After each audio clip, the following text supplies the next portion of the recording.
मां आहियां मोगो शाहबाज़ मोगे जी मार ख़बर न चार दुआ कढो जीअं असांजा दुआ कढिया थो ईअं कुदरतुनि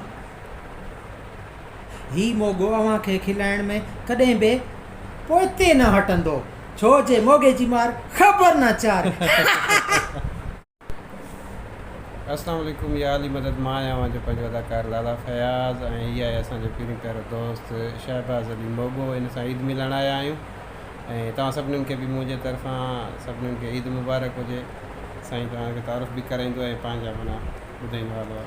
बिल्कुलु संगत असांजो पहिरीं प्यारो दोस्त लाला फयाज़ इन वक़्तु मूंसां मिलण आयो आहे कचारी करणु आयो आहे।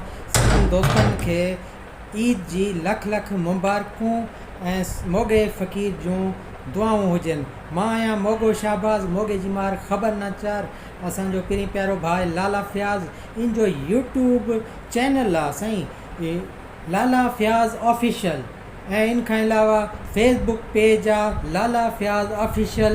इन खे लाइक कयो कमेंट कयो शेयरिंग कयोसि दुआ कढो जीअं असांजा दुआ कढिया थो ईअं इन जा बि दुआ कढो। लख महिरबानियूं कुर्ब कुदरतुनि हा माशाल्लाह VIP वॾी महिरबानी तव्हांजी मोगा भाई।